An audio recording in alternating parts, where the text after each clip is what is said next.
In the game of life, the bold are guided by two unapologetic groups: the unmuters who speak their truth, and the rebels who live life on their own terms. These are their stories. We are recording. Welcome to episode 8 of the Unmuted podcast, where I interview exceptional people who share their inspirational stories around being muted at some point in their life and the steps they've taken to become unmuted. Today, and I'm your host, Priya. Today I have a sister in crime, good crime, and that I met online. We've never met in person. Kanika, thank you for joining me today.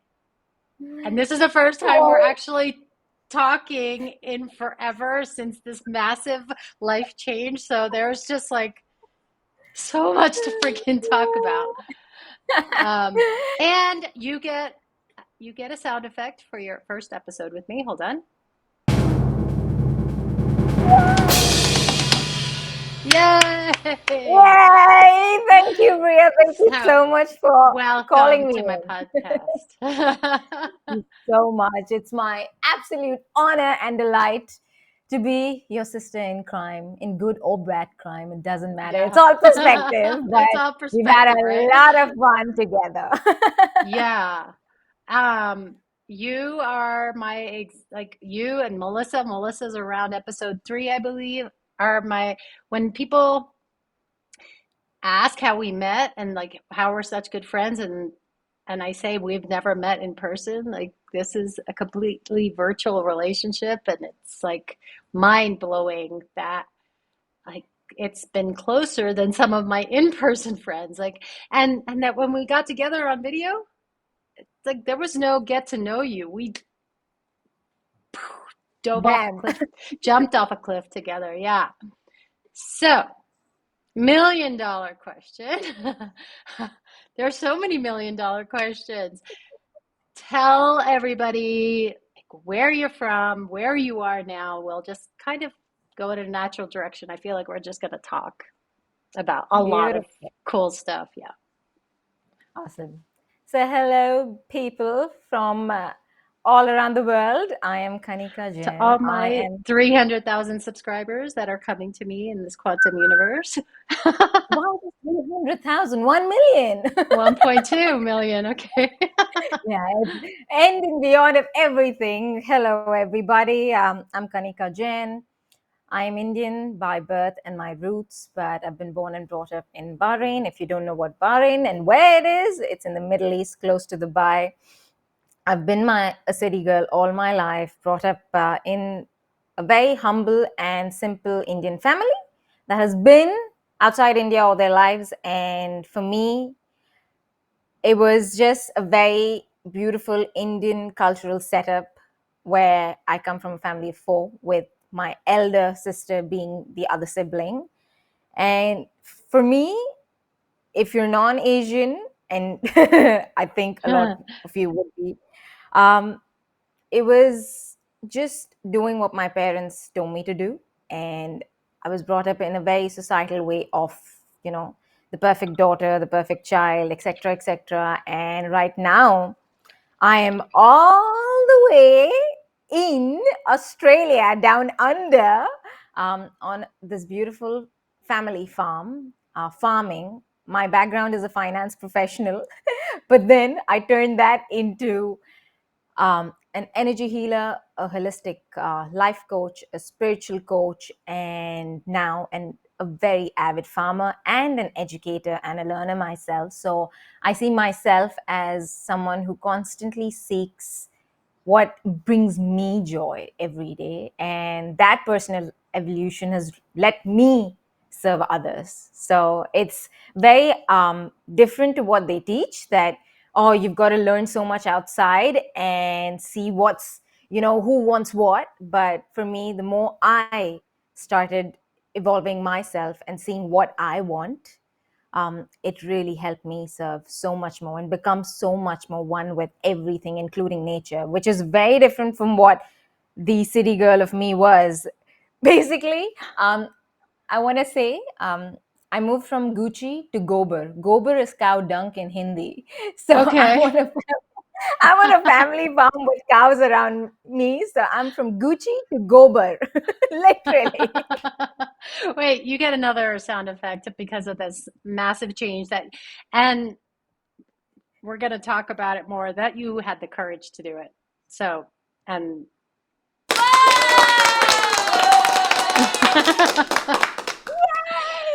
so, yeah, I don't know much about, I mean, episode one is my cousin and I, we grew up together, Indian household. Even last week, I found out Karen is Indian, grew up in Toronto, so we had similar kind of reflections on our childhood. Like in your house, you were in India, and then you go out and it's like, ta-da, here's America, ta-da. I mean, so you said that you grew up in Bahrain.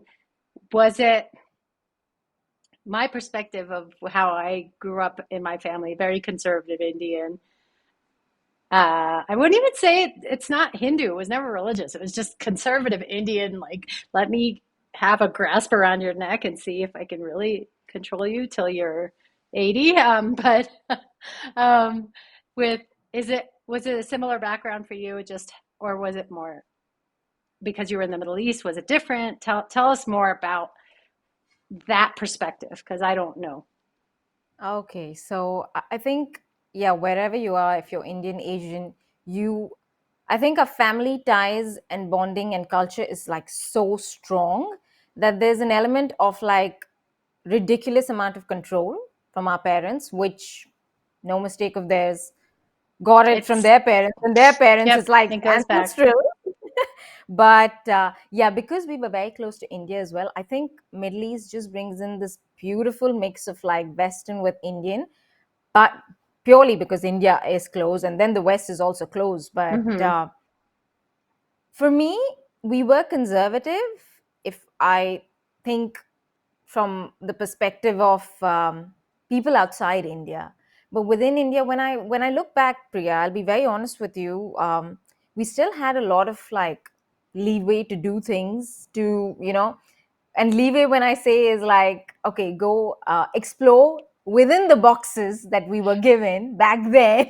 Right. Okay, that society and this, and I think yes, I have been grown up, like I grew up with saying, yeah, like um, a girl should be careful, she should be careful of men, not like the man has to be educated to be okay with the girl and respect her, and things like, yeah, you can't go out or to a temple during periods, and wear appropriate clothes because you're going into a setting where people can see you. And I think it was coming out of care, but there's this beautiful thing that I heard, written in one of the ancient scriptures, that there'll come a time where parents are going to be so overprotective of their children that they'll not even let their children experiment. And I think we've Hmm. come to this space where, yes, this is where I was also brought up, because I think all of us, within, if we touch the confines of like, yeah, you can do whatever, but don't cross this line, that was fine. But our own journey, sort of like, I was a kind of a rebel in school also. I used to like cheat and this and that, but I never used to tell that back home because I couldn't. Right, you know right, right. I couldn't. I had to be the perfect daughter. And somehow it was this dire love and respect for my parents also that made me do it. And the more I'm actually opening up to that and exploring more of life, I think the more our parents are also kind of accepting it. And yeah, so my background was very similar to yours, coming back to your question, that we had the freedom, which we thought was freedom, but a lot of societal expectations, and I think that's Yeah. what comes. Yeah, and I think I met you in 2021 and it's taken me probably until like 6 months ago to just come into pure acceptance of, hey, my your parents are just kids too. They were parented too, and you don't know how far back all of these patterns go. And but you have to go through a journey to finally come to a place of acceptance, because until then you're just kind of in therapy and figuring out, oh my God, I mean, how do I move through this? This is, and it was really challenging for me. So it's not judgment. It is what it is. And I'm not going to sit Yeah. here and um, I don't, I don't have anything negative to say about my family. I can laugh about it now, especially with certain family members that they would act a certain way and just in a different state of mind now that, as Wampa says, to be the observer, right? Just always just Yeah, sit back that's and be the observer. So I want you to tell everybody how we met. ah. So Priya and I, one fine day, thought it would be good to hone up our skills because we were personal growth junkies back then. Right now, we've tamed in our I've lives and tamed it. integrating a lot more. I'm not buying But courses anymore. yeah, that's it. That's it. Integration. But back then, and I think till very recently as well, we thought that we can just absorb. We were sponges, just absorbing and absorbing. And we met through a beautiful course which we were doing, which was everything related to quantum healing, energy healing, which is nothing but bringing people back to who they are in Hmm. whichever way possible. But it's for them to explore that. But yeah, long story short, one fine day, got a group of girls that I call my inner circle and my sisters, and one of them being this adorable Indian American girl called There was only Priya. you and I. We were in Yeah, this whole literally. group, only two Indians. It's like, where are all the Indians? Do your soul work. Come on. I think they are doing, but they're doing it in such different ways. So, Yeah. anyways, um, met Priya, met Priya, and in it, you know, whatever is said and done, I love everyone. I'm in Australia. I'm with Australians all across. But it hits another note when you find your own tribe, a rooted tribe, Indian, and it's just like, oh, Priya, oh, yeah, okay, Kanika, yeah, and it just fell into place, knowing that, wow, we both have had the same sort of background, the same sort of like cultural setup, which I think helps kind of reflect back on each other that, oh, we're not alone. I have someone who's going through the same thing. And I think that's when everything fell into place for us in terms of like, yeah, okay, let's do this course together and let's see what comes through. And Yeah. Priya and I like learned a lot from that course. Quantum healing is amazing. And I think we ourselves have our own modalities now that birthed through that process. But just knowing that I had someone that would witness me facilitating something and be constructive about it, be supportive about it, and tell me, yeah, you can do this and so much more. Yeah. For me, that's how I met Priya, and that's how I continue being in touch and in love with Priya. Same That's here, all like. girlfriend. Same here. Yeah. When we met, I mean, in that quantum healing container, I was going through a spiritual awakening. So, like you said, you just said be sponge. Like I just wanted to soak it all in. Somebody was offering a course on past lives. I was like, I gotta get this. I gotta get this. It was also my journey around money and being able to spend money, invest on myself rather than put it away till 65. Like that's when I started questioning things. But um, I was deep in my awakening, that especially with that relationship and just everything that I was questioning and how miserable I was. Where were you when you started that? Were you in an awakening, or I'm going to put awakening in quotes? So it's funny what you said, right, Priya? I'll come back to that, but it's these things that connected us, guys. Indians love saving money, and we have this biggest money block of spending, and we both broke the norms that our parents taught us of saving and actually invested $10,000 plus more on More. ourselves and radically shifted our lives. But coming back to and number two, this container and Priya gave me a support system. So many times we feel lonely that we cannot be raw and real with anybody because we know we're going to be judged. But the Yeah. moment Priya unleashed and spoke about her relationships, and I spoke about, I was out of a toxic marriage, a divorce, and I was completely stripped. right? Emotionally, physically, mentally, spiritually. And I was gaining my strength 2 3 years post I met her. Mm, But we both had such similar journeys of not just spiritually awakening, but understanding that we're not alone. That yeah. loneliness component of doing everything by ourselves was just washed away because I knew there was someone going through the same thing. And that's exactly what I see till date, that people think they have to do it all alone. But Mm-mm. no, you don't. No. And these conversations actually spark them to do. And if you're hearing this and if you feel alone, babe, hunk, whoever you are, like, Yeah, you you're don't not have to do it alone. alone. That's what we're here to help you. Like we made it through, and now we can show you how to get through it. Um, when and spend less money, maybe. Oh Yeah, my spend God. less. I'm cracking up because you said like Indians don't like, oh my gosh, the fear. There were things that I said yes to that in that moment.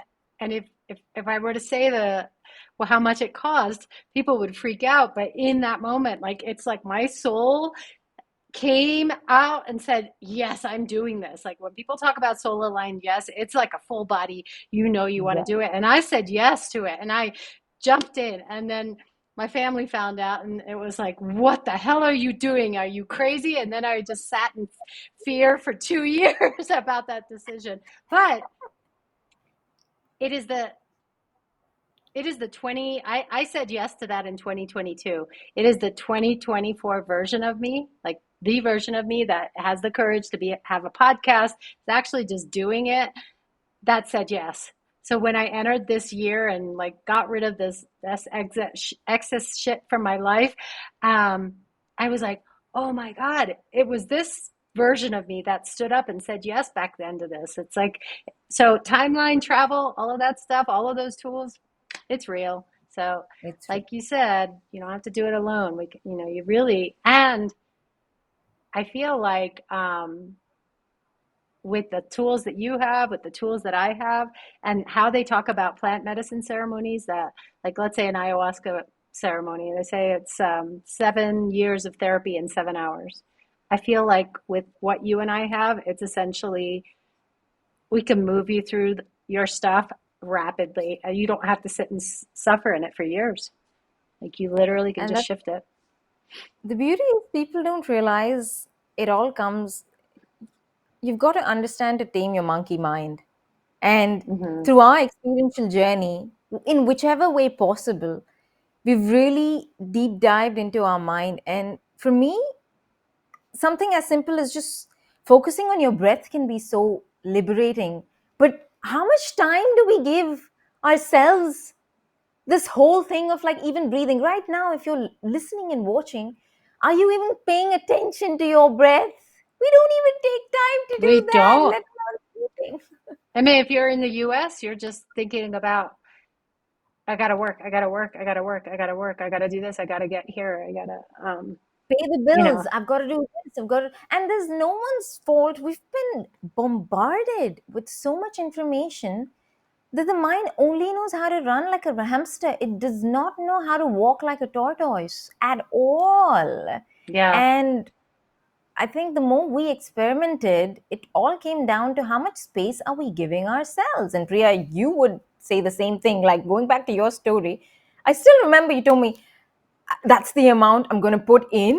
It was massive. And oh my God, I don't know how my family is going to react, but I want to do it.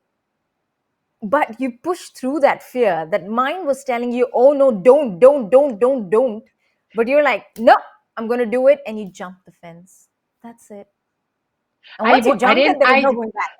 no, I didn't have fear doing it because it was like, once you commit to something, you're gonna make it happen no matter what. It's once I jumped the fence that I had the fear. Because it was, I mean, I don't know how it is. I only know it from my experience. I mean, we can have a whole conversation around money blocks. I'm gonna actually have you on for money blocks because I think we can really break that one.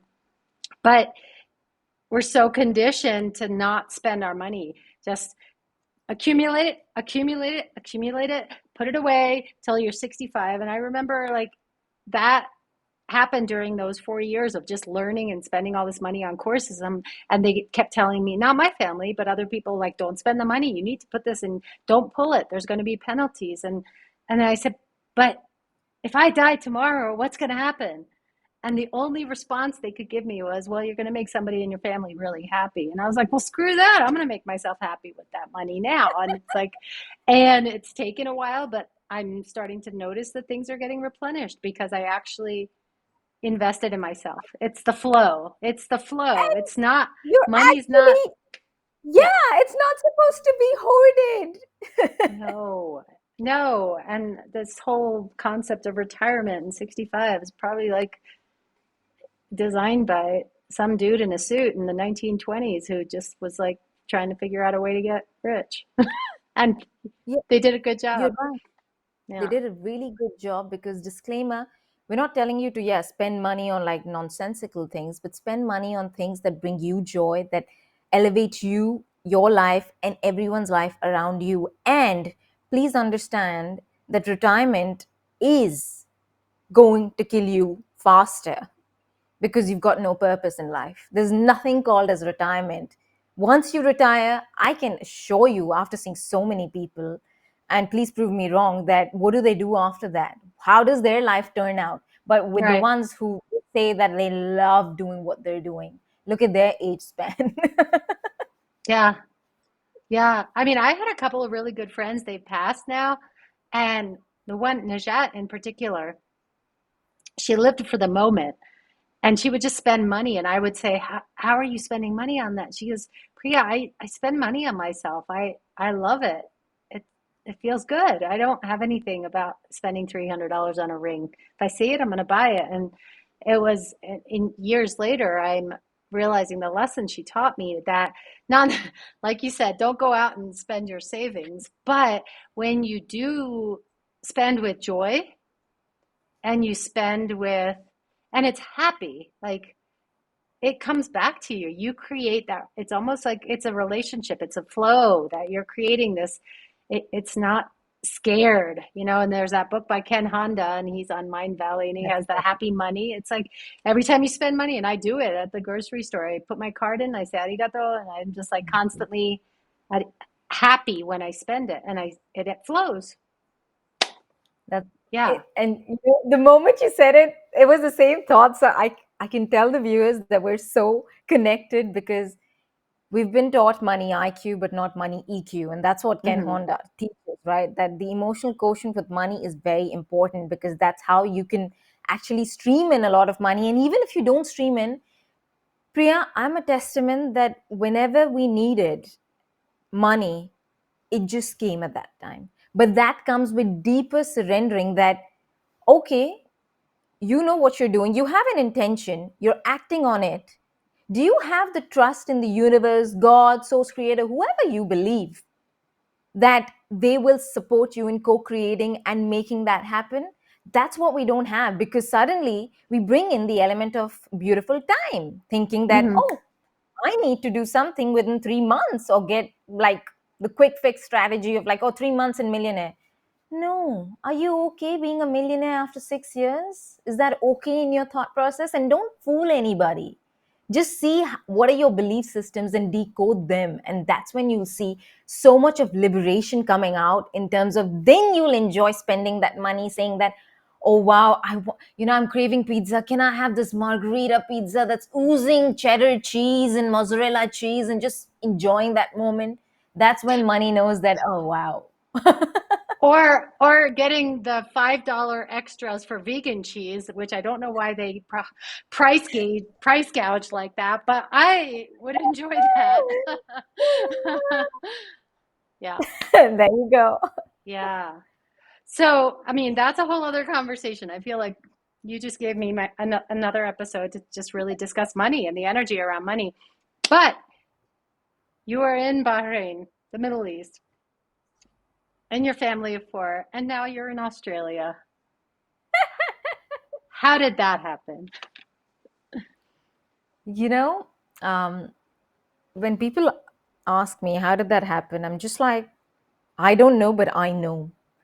Purely because that when you relentlessly work on yourself, and that's what I did without knowing back then, I kept on improving myself and found a friend that made me bolder. That's the one who owns this property, right? And I was not looking for anything back then. All I wanted was, my goal was, can I better myself? Can I better myself? Can I better Hmm. myself? And each and every day I spoke to myself that way.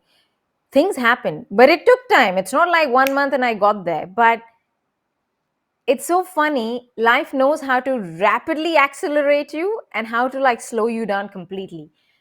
So, me being me, working on myself, Bahrain, having a 9 to 5 finance job, but yet doing quantum healing sessions in the evening because that brought me so much joy. Found a network of friends that were working on their own soul journeys, ascension journeys, and in particular met a beautiful guy who was teaching us wisdom of his life. He'd spent so many years exploring, from being in the Air Force to doing businesses, winning awards for it, and now he was a farmer. And I'm like, wow, it's I don't like, think I knew this about him. I didn't realize he won awards for this. yeah. So he Wow. was a full on, really prime and top notch in his field. But now he was farming and he was like, for the world, he wasn't there. Like, he didn't have big brands and this and that and that and this Hmm. anymore. But his humility and his bringing me back to basics, teaching me the art of integration, that, oh, you've learned all this, but how much do you master it? And I was like, oh my God, what did you just tell me? I know all of this, but I'm a jack of all trades, king of none, Yeah. queen of none, rather. And we, we got really deep in he got really deep in evolving me, and I also gave in my share. Now that I think, and we discussed that, I helped him release his wounds of being the savior to all, right? Mm. Because he came from a space of like really egotistical to now so humble, and that's when you know a person who doesn't care about anything knows wisdom is flowing through him. And I loved his wisdom. It was juicy for me. And he invited me to Australia. And I thought it was the craziest shit possible. That why would I leave my 9 to 5 job that is giving me an assured income to come to a farm? But deep within me, there was this inherent trust, and something told me, take this leap, Kanika. You've taken so many. Mind you, my personal growth journey helped me. And that's why Mm. when we say that, we took those small bits of like pushing and dissolving the fear factors that held us back, that helped me just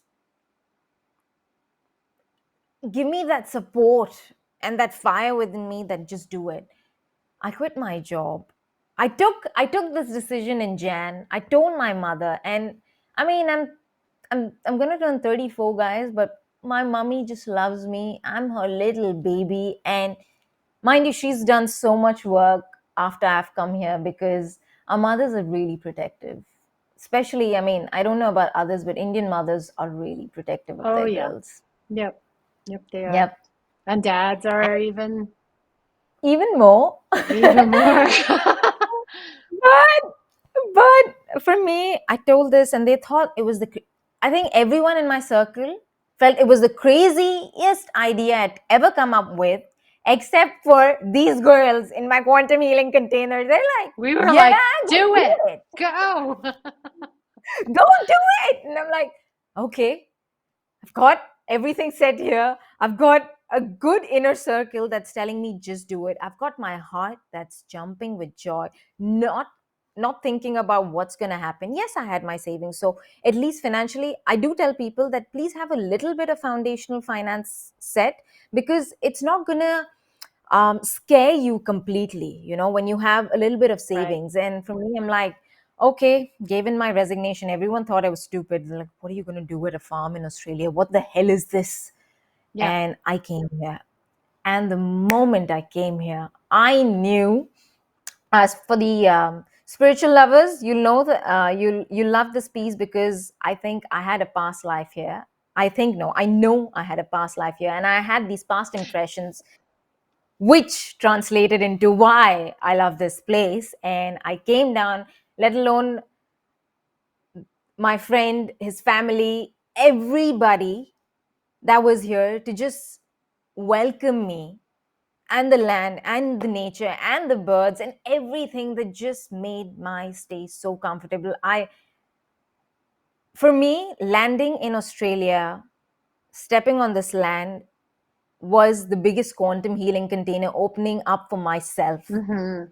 Because let me tell you, like, I thought that I'd worked on my ego quite a bit, and we'd like to think that as healers, as you know, those amateur healers, that, oh yeah, we've healed so much. And then Yeah. when I came onto this land, another Pandora box of like this deeper wounds came up. And for me, having a support system, not just in family and friends, but having a space that gave me space to tend to my wounds, leaving that 9 to 5 job to just wake up in the morning and just look at the sky and just see what do I really want in life, transformed me into this person that for me now, it just feels like I'm in the flow. And the deeper I surrender each day, life is magical. And Yes. synchronicity is true. And you are you. Like we have not connected, and I know that you went through periods of social media tech detox where we didn't hear from you, and it was great because I you were integrating. Like you made a massive move, and you needed to sit with it and be with it. And but considering this is the first time, I mean, we've left voice messages for each other, but the first time we're meeting, this is a completely different version of you that I'm meeting after 18 months. And I think the same, you're meeting like me, where I don't really give an F about anything really.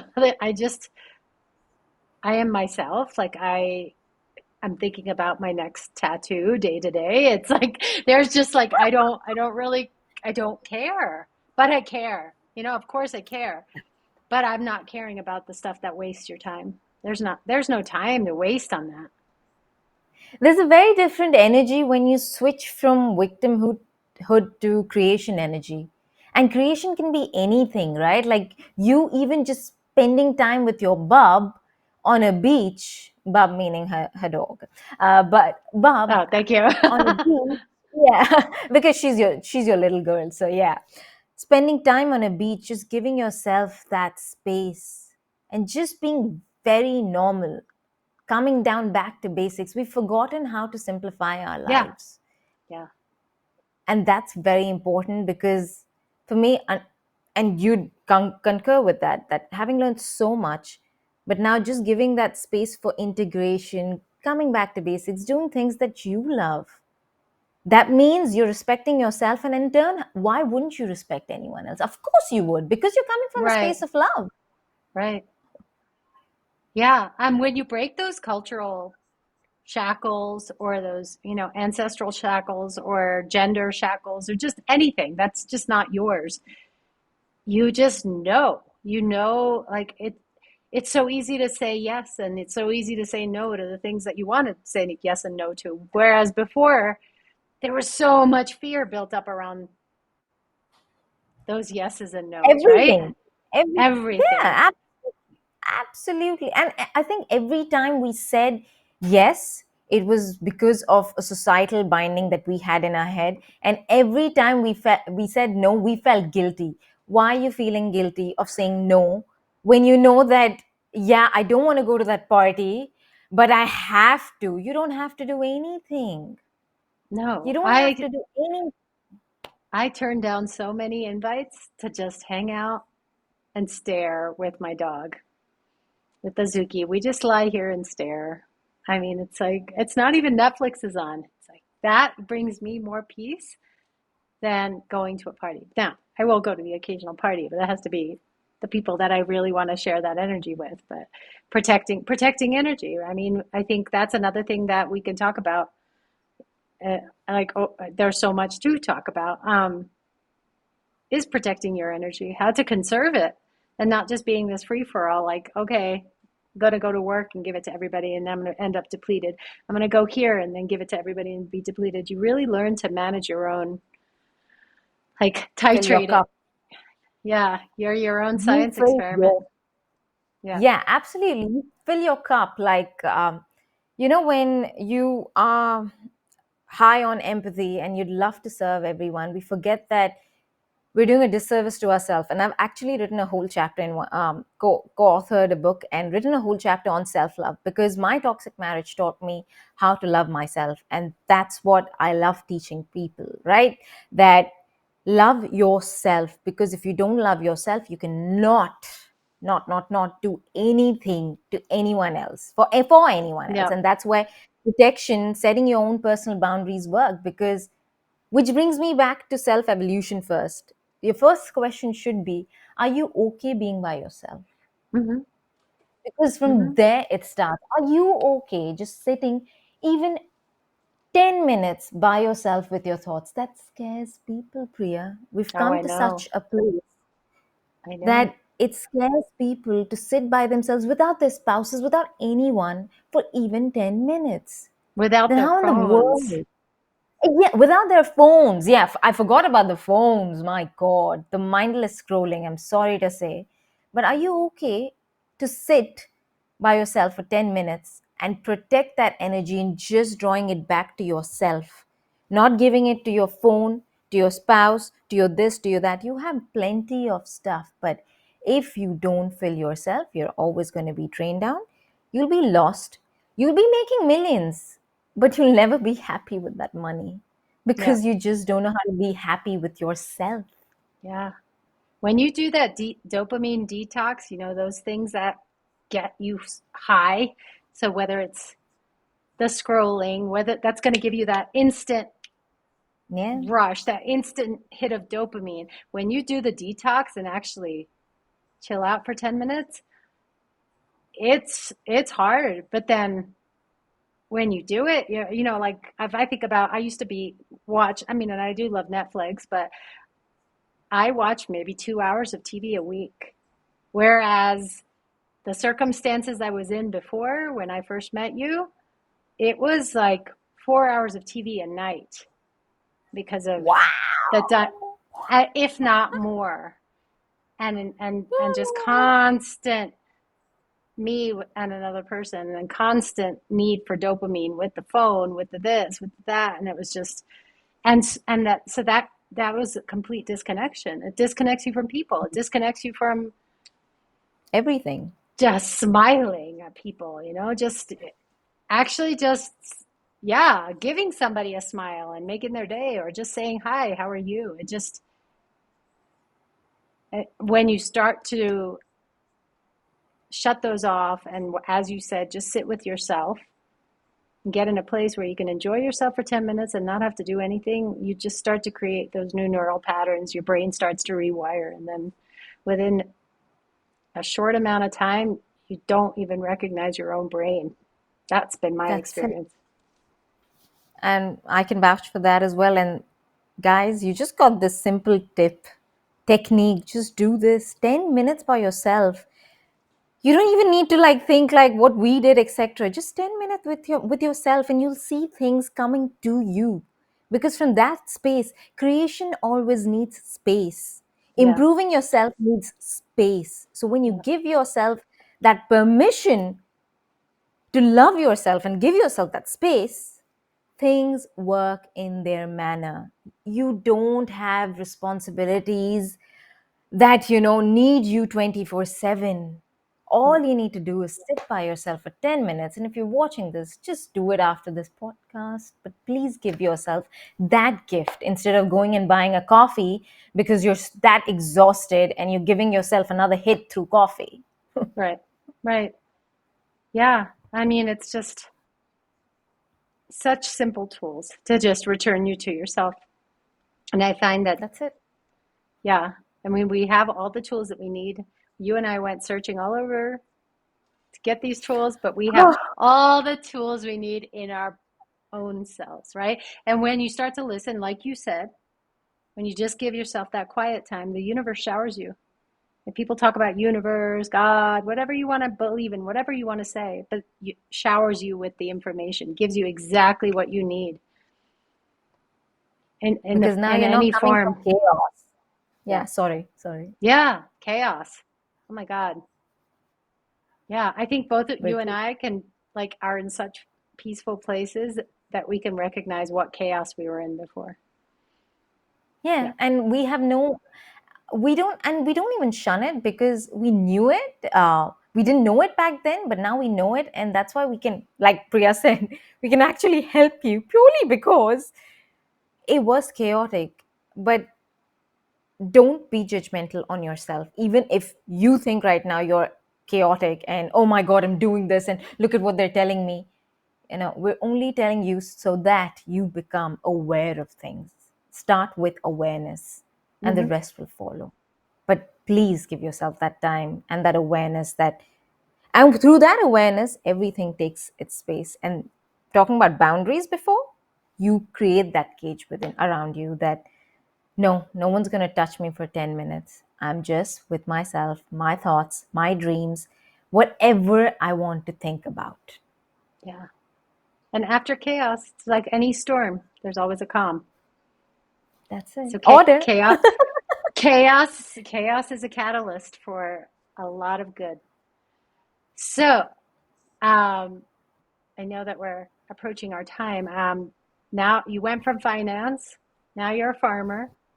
You've got some other endeavors that I see you doing on social media. Tell us all about your group. I want to share that and invite people who are listening to this into your group. So tell us more what you're doing. Beautiful. Thanks, Priya.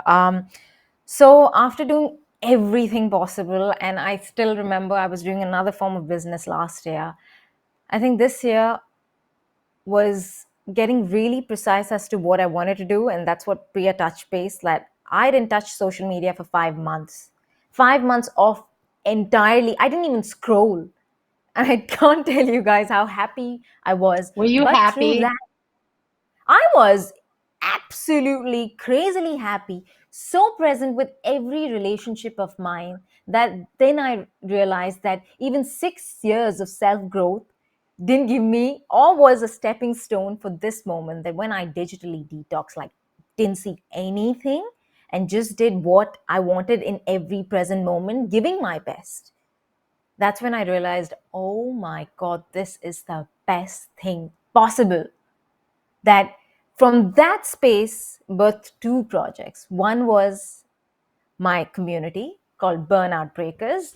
So it's a community, and this name also just came out of like the blue, Burnout Breakers. We're so burnt out in our lives. We're so dejected in our lives. We're so lonely in our lives. We just don't know how stressed we are. That for me, I just wanted to make it available for everyone. Yes, there is Mm. a paywall. It's a very reasonable one, $10. That's your 2 cups of coffees. Hello, Starbucks. But just opening up this community, this container for people to understand that they're not alone. Every week we go through different themes like working on our emotions, working on the mental plane or the mind, working on productivity tips, working on self-love. And I've got only girls in this community as of now, but it's so much fun to see that everyone's got their own pace, their own journey. But when they share and they come up saying, "Oh yeah," in the morning they get like a small little message from me that work on this, and I'm also working with them on this. Hmm. And when they share their insights, you realize that wow, this is her story, this is what she was doing, and this is how she's working on. And that gives you perspective not only on how to apply problems, but what people go through. And you're not alone. You might be thinking, oh my God, I'm in debt, I'm in this, I've got the worst relationship, everything's against me. But there are people better off and worse off than you. And that brings you to a space of gratitude. So, this community was birthed through that spaciousness just to support people and bring joy and that inner radiance that you're exuberating from your face today. The Priya that I saw 18 months ago, guys, and now this Priya, has come from Huh. a lot of self work, right? Inner work. So Yeah. that's what we do in my community, inner work, but bite size, so that you just need 5 to 10 minutes every day, and that you can give yourself. So that was my whole intention, to bring birth burnout breakers as a friend of mine that I'm co-creating with, and people are just joining, and they're seeing differences in their own manner, and for me, that gives me Yeah. joy as well. So And I love that yeah, it's so simple. It's simple. Yeah. it has to be simple, because I think we've reached a space that we've complicated our lives unknowingly. So why not, like, now, you know, Yeah. untie the knots and just see that, yeah, 10 minutes. This is what, this is a contemplation piece. This is something, how does it apply to my life? Ah, this is what I can do. And bit by bit, the power of 1%, right? Improve yourself 1% a day. That's all you need to do. And the Right. simpler you get it, and the easier it gets in terms of doing everything. You might be having great missions, and that can take 20 years. That's fine. But how can I better myself today than how I was yesterday? And when you start working on that principle, life gets challenging, but that challenge brings so much of that dopamine rush without you even knowing, or Yeah. scrolling through social Yeah. media. And are you still doing Us Obsessed? No, so us No. obsessed dissolved, and then that's the second. And then that this birthed from that. So you did Us Yeah, Obsessed, had the social media detox, and then came back with this. That's awesome. well, So I think if yeah, any of us could learn a lesson from you is detox from social media and see what happens, see what gets birthed as a result of it. be a hermit. Who says that hermits were, this thing? Just give yourself that time and space and see what you want to create, because my creation can be different from yours. But if you wanted Sally's 6 step rule and Monty's 10 step blueprint, that's fine. You can learn their blueprints and whatever. But what worked for them might not work for you, because you come with your own emotional baggages, Hmm. your own past impressions, your own cultural backgrounds, and what's true to you, only you know. So why not give yourself that space to see and then get into a community? Because you can't do it alone. For me, I am very grateful that I had a community, a very close inner circle that were very raw, very real, but came from a space of pushing me to do things that I felt uncomfortable, but they knew I could do it. So they had more faith in me than I had in myself. And bit by bit, I dissolved that self sabotage pattern and grew within me. That's incredible. So you are going to have to share that link so we can share it here. And you said $10 a month. That's a no. I mean, that's just a no-brainer to join a community with that kind of support. And I think we are also getting some trying out the. I mean, I would say that I'm proud of myself. I don't spend lots of time scrolling, but I am posting because of a business model, and it doesn't align with me. So I think you're giving me permission to not do it and think of different ways to do it. So uh, Absolutely, Priya. I have yeah, no doubts in you, babe. Like, I have yeah, no doubts in you. You've refined yourself so much.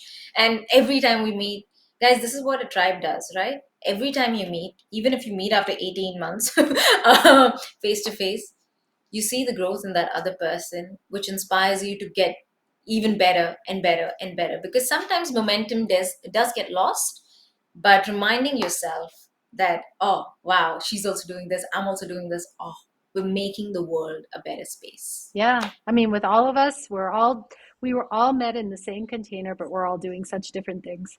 So I think it's incredible, and there's no shortage of people who need the support. So That's it. That's it. yeah.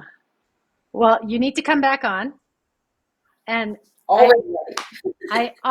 I usually have my guests share, even though like this entire podcast has been gold and you've shared like amazing bits of information that are like somebody could really listen to it and be like, oh my God, that was to me, that was speaking to me. One last thing that you would like to end on that you would like to share with everybody. in their journeys, or something that you feel people need to hear? Believe in yourself. I think our beliefs dictate so much, and believe in yourself, even if that means that you may be 50-year old and you may think that, oh, I've wasted my life. No, you've not. I've seen so many people do wonders at 50. Even if you're a homemaker over I'm there going to be sitting. 50. My Yeah. life's just starting. Yeah, Yeah. Can you start believing in yourself and doing that one small thing every day that brings you joy? Just do things. Just remind yourself to believe in yourself and love yourself. And do one small thing that brings you joy in your life and see how things change. Because through this model, you're going to bring in so much peace within yourself, and loving yourself dissolves so many conditioning programs that run in our mind. Sometimes we don't even know that they're yep, running in our mind. And it's going to attract your tribe. You are going to be a magnet for everything that you need at that time. You may be in very different circumstances now and 1 year down the line, but just by doing these two things. And if you forget, come back to this podcast. exactly. Listen to this I'm point. gonna like put a whole bunch of hashtags on this one. But just come back and do this and let us know later on how it turned out for you, because I think both of us are going to be incredibly proud. I come to every show or talk, and I do my talks as well. Next week I'm filming Priya on Thrive Talks. That's another project, but never mind. We are drop in a comment and tell us how it shaped, because we are going to be incredibly proud of you. Even though we don't know you, we believe in you. The question is, do you believe in yourself? What a way to end on that note. So thank you. Thank you for being here. And you are going to come back. We're going to talk all about money. Maybe we can even offer an activation, get Melissa on here too. It'd be amazing to have. I think I could Let's do add 4 people to this thing, so it would be really cool. Thank you. Thank you. Thank you. Thank you. Thank you, Priya. Thank you for doing what you're doing. Thank you for this show. And I know I came up with this intention of at least touching one soul, but I'm pretty sure we would have touched many. And if it's so, stay blessed and blissed. Life is short, but Yep. is long. Do things that bring a cute Colgate smile to your face. Bring that inner child out. Bring that inner child out. Love you. Love you too. Thank you.